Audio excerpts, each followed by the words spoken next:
ay may bago tayong kasong isinasampa kontra sa mga smuggler at sa mga hindi nagbabayad ng tamang buwis.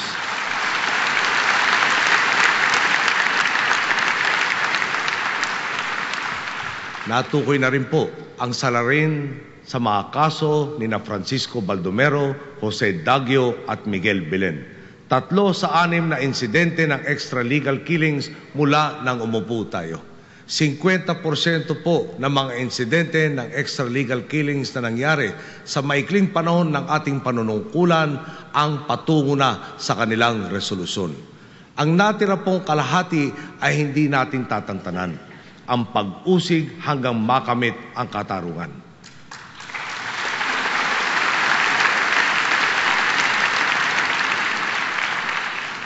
Pananagutin natin ang mga mamamatay tao.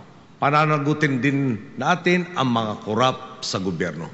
Nagsimula ng mabuo ang ating Truth Commission sa pangunguna ni dating Chief Justice Hilario Davide.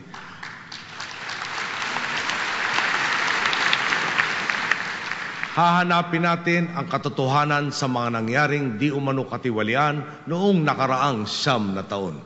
Sa loob ng linggong ito, pipirmahan ko ang kauna-unahang executive order na nagtatalaga sa pagbuo nitong Truth Commission. Kung ang sagot sa kawalan ng katarungan ay pananagutan, ang sagot naman sa kakulangan natin sa pondo ay mga makabago at malikhaing paraan para tugunan ang mga pagkatagal-tagal ng problema. Napakarami po ng ating pangangailangan mula sa edukasyon, infrastruktura, pangkalusugan, pangangailangan ng militar at kapulisan at marami pang iba. Hindi kakasya ang pondo para mapunan ang lahat ng ito. Kahit gaano po kalaki ang kakulangan para mapunuan ang mga listahan ng ating pangangailangan, ganado pa rin kami. Dahil marami nang nagpakita ng panibagong interes at kumpiyansa sa Pilipinas. Ito ang magiging solusyon. Mga public-private partnerships.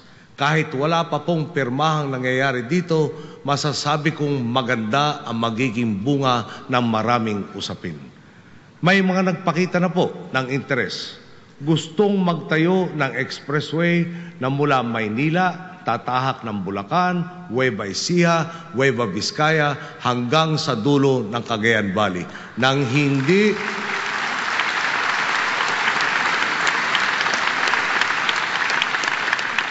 nang hindi gugugol ang Estado kahit na po piso. Sa larangan ng ating sandatahang lakas, mayroon po tayong 36,000 nautical miles na baybayin. Ang mayroon lamang tayo 32 barko. Itong mga barkong ito, panahon pa ni General MacArthur. May nagmungkahi sa atin. Ito ang proposisyon. Uupahan po nila ang headquarters ng Navy sa Rojas Boulevard at ang Naval Station sa Fort Bonifacio. Sagot po nila ang paglipat ng Navy headquarters sa Camp Aguinaldo. Agaran, bibigyan tayo ng $100 milyong at dagdag pa sa lahat ng yan, magsusubi pa sila sa atin ng kita mula sa mga negosyong itatayo nila sa uupahan nilang lupa. Sa madali pong sabi, makukuha natin ang kailangan natin, hindi tayo gagastos, kikita pa tayo.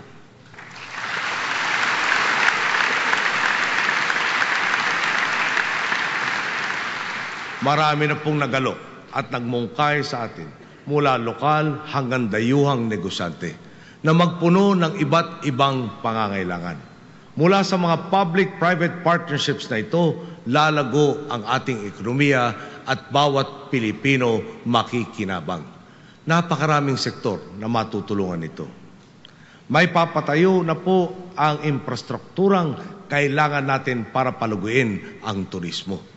Sa agrikultura, makakapagtayo na tayo ng mga grains terminals, refrigeration facilities, maayos na road networks at post-harvest facilities. Kung maisaayos natin ang ating food supply chain sa tulong ng pribadong sektor, sa halip na mag-angkat tayo, ay maaari na sana tayong mangarap na mag-supply sa pandaigdigang merkado. Kung may tatayo ang minumungkahi sa ating mga railway system, bababa ang presyo ng bilihin. Mas mura, mas mabilis, mas maginhawa at makakaiwas pa sa kotong caps at mga kumokotong na rebelde ang mga buwabiyahe.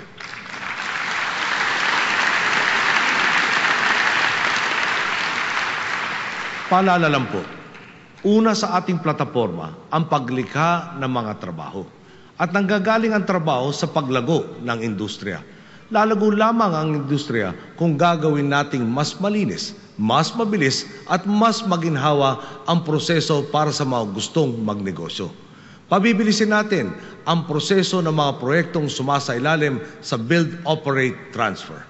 Sa tulong ng lahat ng sakay ng gobyerno at ng mga mamamayan, pabababain natin sa 6 na buwan ang proseso na noon ay naabot ng taon kung hindi dekada.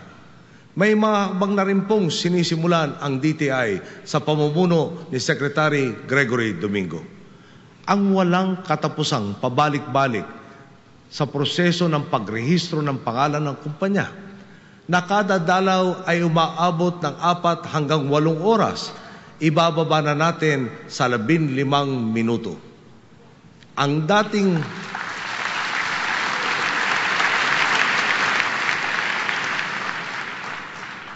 dating listahan ng 36 na dokumento, ibababa na natin sa 6. Ang dating 8 pahinang application form, ibababa na natin sa 1 pahina.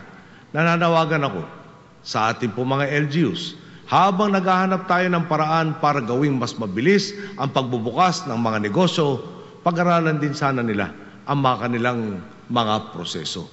Kailangan itong gawing mas mabilis at kailangan itong itugma sa mga sinisimulan nating reforma. Negosyante, sundalo, rebelde at karaniwang Pilipino, lahat po makikinabang dito. Basta po hindi dehado ang Pilipino, papasukin po natin lahat iyan.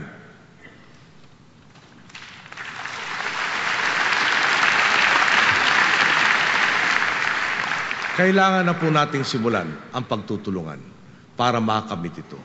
Huwag nating pahirapan ang isa't isa. Parating na po ang panahon na hindi na natin kailangan mamili sa pagitan ng seguridad ng ating mamamayan o sa kinabukasan ng inyong mga anak. Oras na maipatupad ang public-private partnerships na ito, mapopondohan ang mga serbisyong panlipunan alinsunod sa ating plataporma. Makakapondo na po